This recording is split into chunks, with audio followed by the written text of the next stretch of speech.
Alright, welcome back. Video 2 to continue our persuasive speaking discussion. So, continuing where I left off after talking about ethos, pathos, and logos, those artistic proofs of persuasion. Another important thing to be aware of are fallacies. And fallacies are simply failures in logical reasoning. Alright, these are unsound, misleading arguments, and they're used all the time in everyday life, in political discussion, in lots of avenues of the way people try to persuade others. Logical fallacies come into play a lot. So understanding what they are and being able to pinpoint them and not be persuaded by fallacious reasoning is important. So the book talks about some of the most common ones, and I've got the table there actually from our textbook, looking at some common forms of fallacies. First being an unsupported assertion. So this is something that happens a lot with beginner persuasive speakers. So be sure that you're not making a claim without having any evidence that backs up what you're saying. So you can't have an assertion without support, right? That's a fallacy. The example they had there was, I deserved an A in the class, why'd you give me a C? But there was no reasoning behind the grade they thought they deserved. So that, that's not a solid argument. Ad populum is also known as the bandwagon effect. And this is, well, everybody thinks this way, or everybody says this, so therefore it must be true.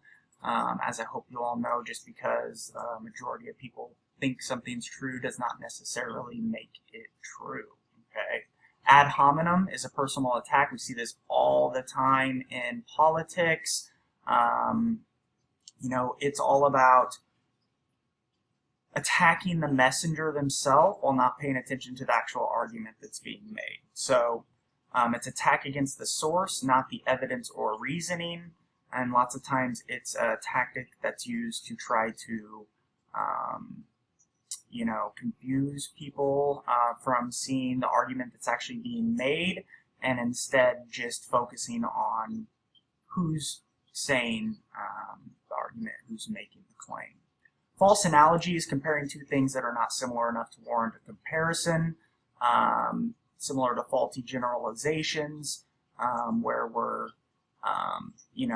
extending a conclusion much further than the evidence warrants.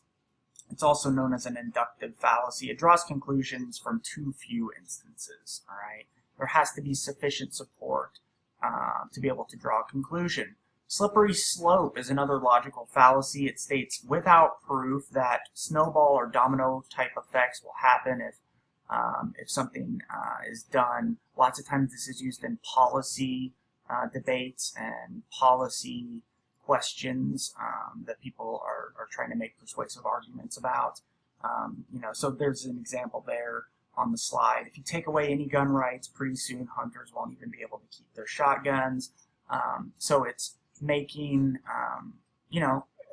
that claim can be made, but there needs to be proof to back up that pretty drastic claim.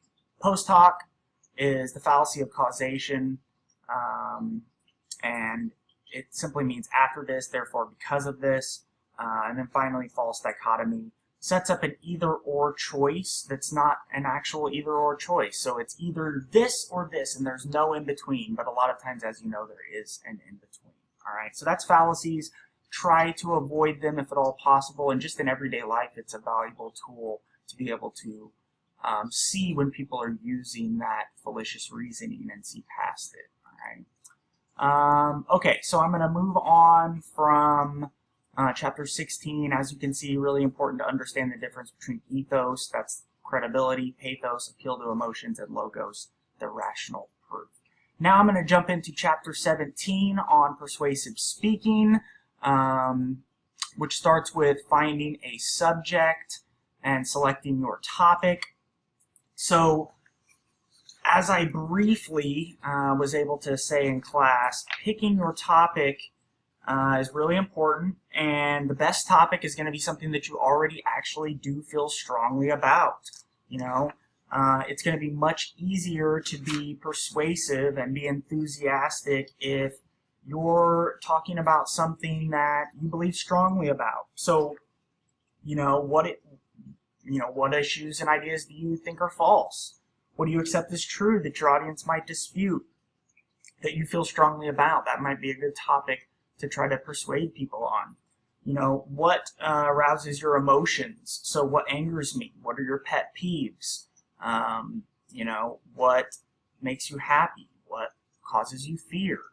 A lot of times people will pick a topic based on what social ideas they support. So what changes would you like to see in society? What problems or conditions do you think could be approached with solutions that could fix those problems? And then finally, what practices enrich your life? What improves health? What makes for more fulfilling relationships and all of these types of things? So ask yourself these own questions and what you believe, and that's going to help you choose your own topic and be much more persuasive when you're giving your speech to the class.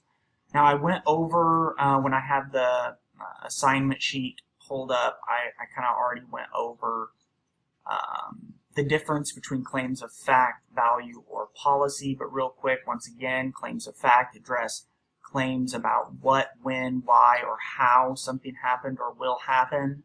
Okay, so this could be debatable points. These are disputable statements about things that did or did not happen or exist. This can be causal relationships, arguing something as the result of something that came before it, or claims of prediction.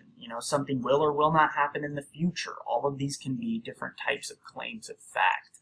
And then we talked about claims of value. That's right or wrong, good or bad. Once again, and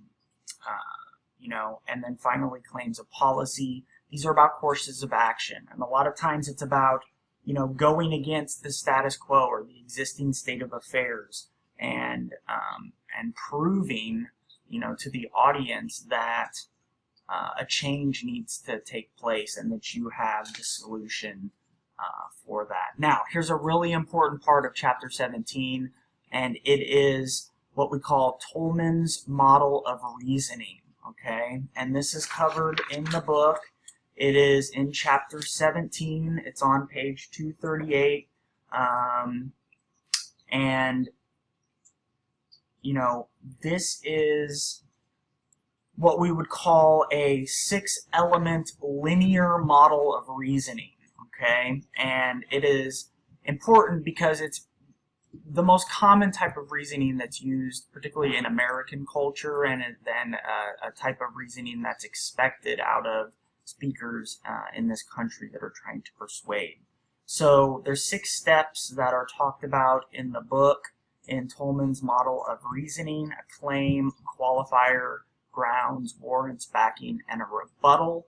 And then there's a visual here that was in the text that goes along with the model and kind of shows the order of that. So, you start by making a claim, but as you can see in this model, all of the,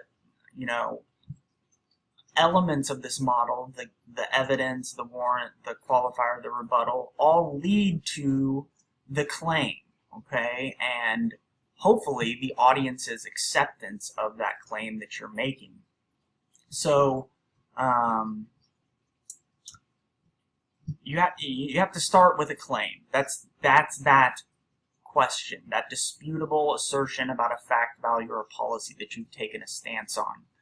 And then we have to support it with what we call grounds. That's evidence. That is your research, okay? So we're talking about facts, examples, statistics, quotations, comparisons, all of this supporting research and information that is backing up the claims that you're making.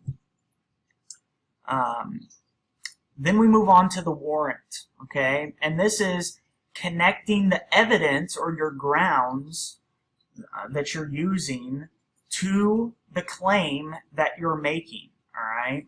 And this is how you make your assumption or your claim supported. Without this, it's an unsupported assumption. So the warrants are the assumptions, the justifications, or the logical links between your claim and your evidence. Okay, so why is the statistic that you just gave, why should that be convincing for me to go along with the claim that you're trying to persuade me of? So you have to logically link your statistics, your quotes, your evidence, your research to your claim, to your persuasive topic. Okay? Backing takes that one step further, and that is additional reasons and additional support to defend a warrant that might not broadly be understood. You know, the book gives a in-depth example of that, using the example of blood evidence, right? So it says if blood were found on a defendant's jacket, that would be the evidence. But the jury doesn't understand the link. That would be the warrant. So they bring in experts who explain the science behind it and testify that, you know, that the two things are linked. That's backing. That's extra justification that connects the evidence to the claim. The qualifier, these are sometimes important because if you use words like always, that's very definitive and it leaves yourself no wiggle room in the claims that you're making. So a lot of times it's important to include what we call a qualifier, and that's something like in most cases, or most of the time, or usually, or narrowing the scope with like age or gender, you know, so it could be males between the age of 21 to 25, and so that really narrows the scope of a claim and helps me focus and not make such a broad claim that it makes it that much harder to back it up with proper evidence, warrants, and backing. And then finally, the rebuttal. All this means is that a lot of times in persuasive speaking, people are not going to agree with the claim that you're making. And so it's a good practice to think about ahead of time what might be some, you know, objections to my claim. What might be some counter arguments to my argument? And thinking those ahead of time, thinking of, okay, what might somebody ask or say who would disagree with this, and already have a rebuttal in place, or already have logical reasoning that answers that question. And instead of like waiting till the end of a Q&A session, just go ahead and fit it into your speech. Some might disagree with this claim because of this, but, and then use research that goes ahead and presents a counter argument to that potential objection.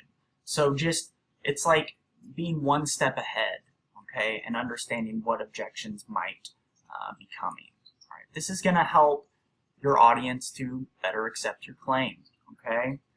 The chapter talks about assessing audience attitude, and there's actually some more added information on that in a little extra handout that's on Cobra called About Supplementary Thoughts About the Persuasive Speech. I've got a printout here of it, but it talks about audience analysis and degrees of persuasion, so feel free to check that out.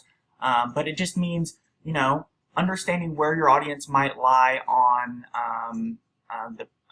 you know, how much they might disagree with your claim, how much they might be in favor of it is going to dictate how you address your persuasive speech, okay? There's different persuasive goals. You might be trying to convince. You might be trying to actually have somebody take action. Be clear on what your goal is, okay? Are you trying to get somebody to take action and change behaviors? Or are you just trying to convince them about facts, values, and policies, okay? So once again, persuasive speeches next week. Make sure that you read chapter 16 and 17, take the quizzes online. The week 6 discussion is open. Make sure you post in there and reply to another student, and get your outlines and slides in the Dropbox before we meet for class next week. and I will look very much forward to the persuasive speeches. Email me if you have any questions.